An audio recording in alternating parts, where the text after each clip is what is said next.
If I told you I spent 5 years paying off a house I never lived in, if I told you I drained my life savings to save my parents from losing everything, would you believe that the day the mortgage finally disappeared, my own father looked me in the eyes and said, "We're giving the house to your brother, and you're not invited to the party."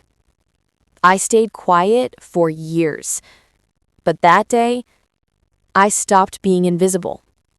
And everything that happened next shattered my family. My name is Maya Turner, a 34-year-old woman who still lives just a short drive away from the house where I grew up. A house I thought held our family together. A house I spent years quietly protecting. For 5 long years, I sent payment after payment, nearly every extra dollar I could scrape together to erase one enormous weight: the $680,000 mortgage crushing my parents' home. I imagined a different ending. I imagined the day the final payment cleared, I'd at least receive a small acknowledgement. Not a celebration, not applause, just a simple moment of honesty. Maybe a quiet dinner.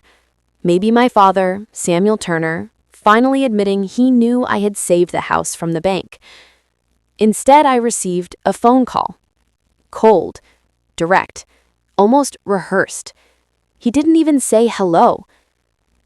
"I know you paid off the mortgage, all of it, but we're gifting the house to Evan.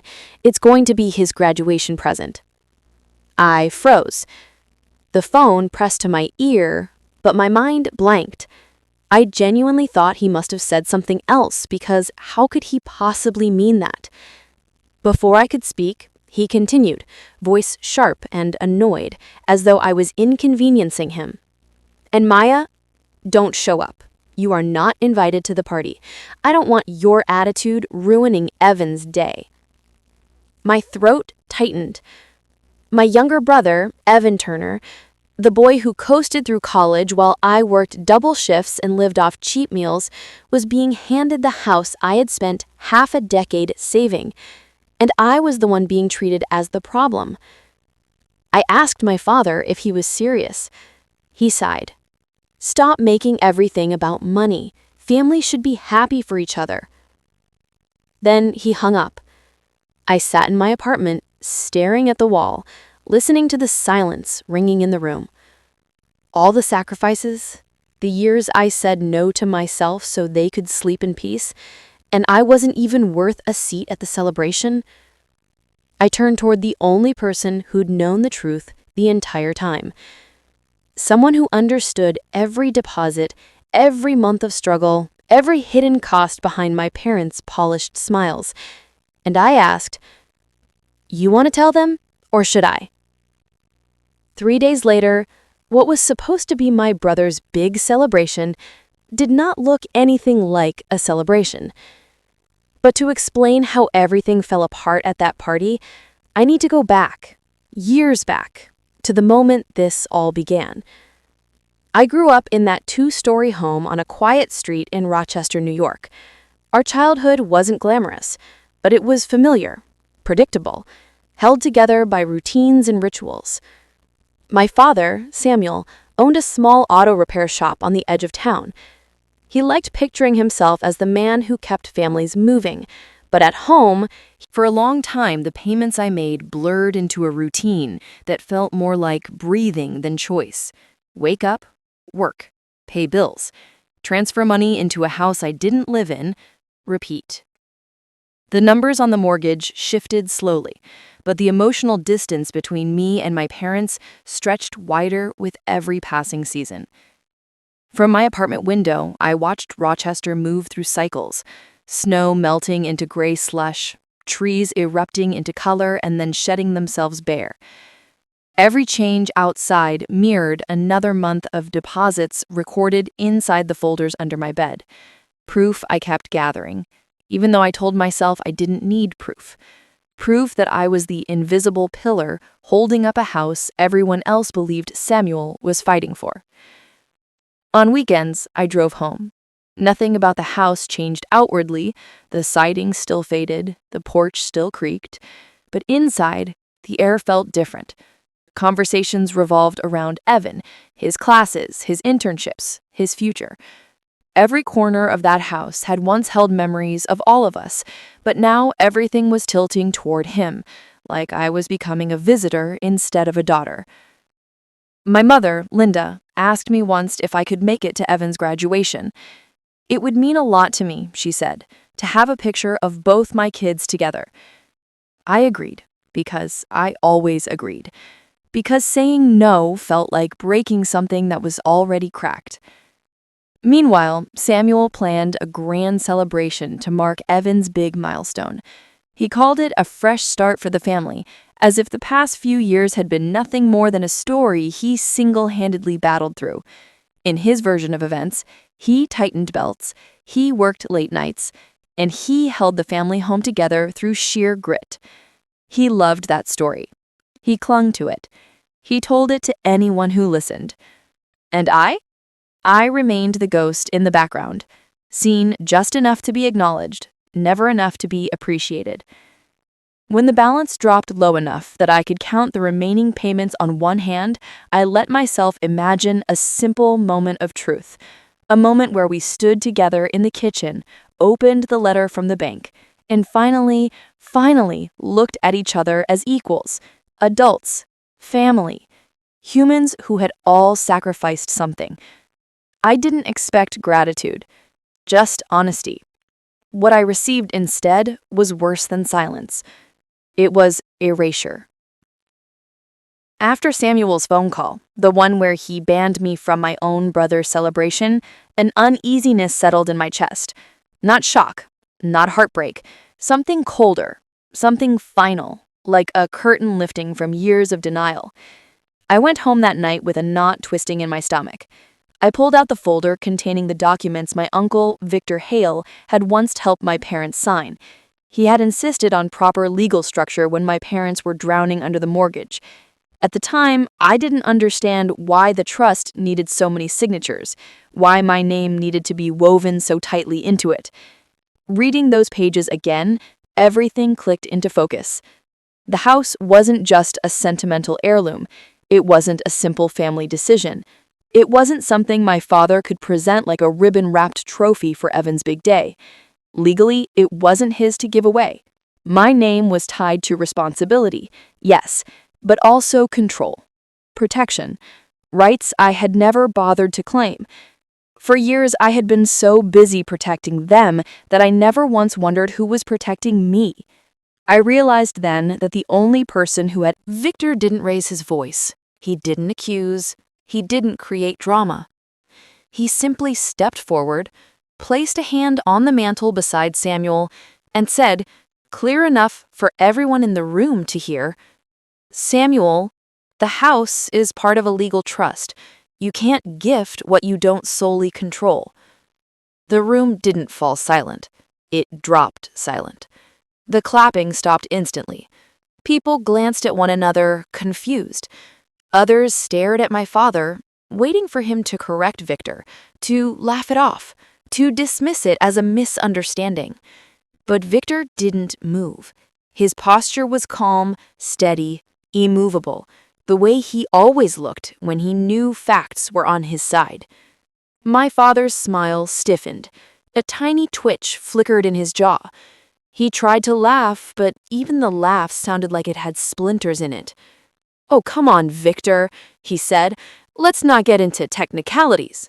Everyone knows what I mean." Victor didn't blink. He simply continued.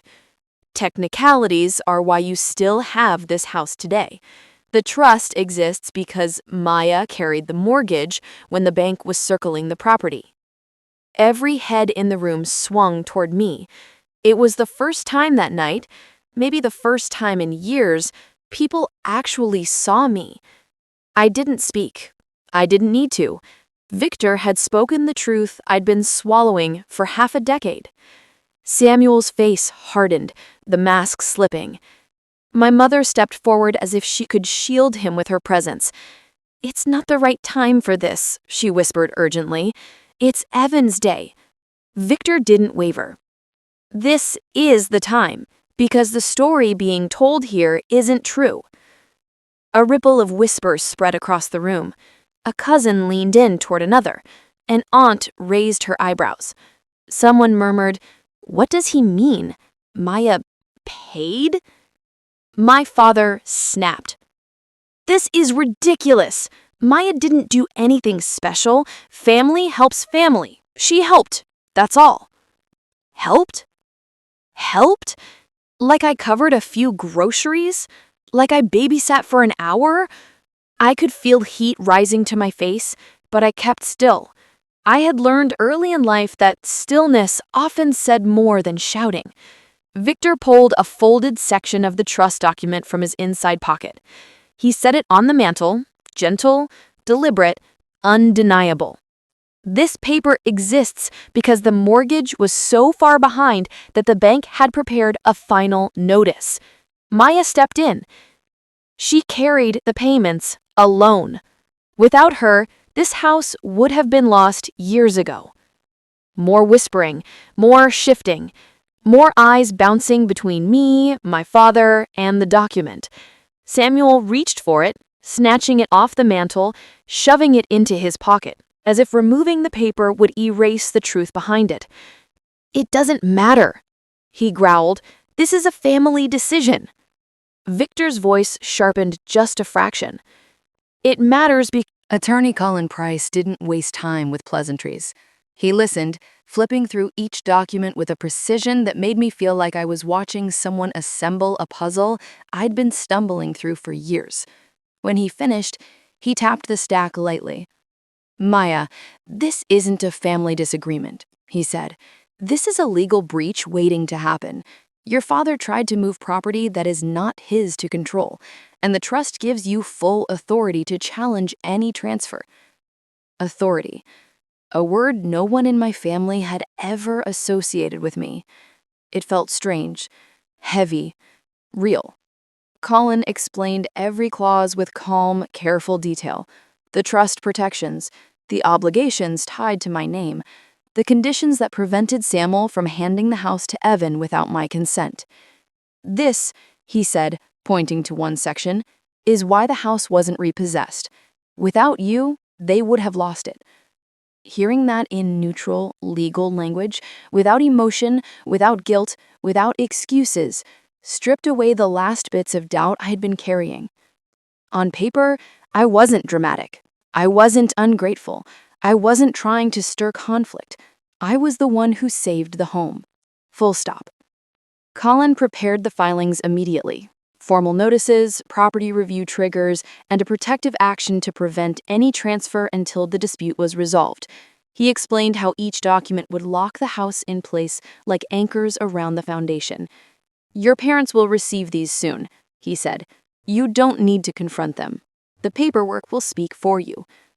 For the first time in years, I felt something quietly powerful settle inside me.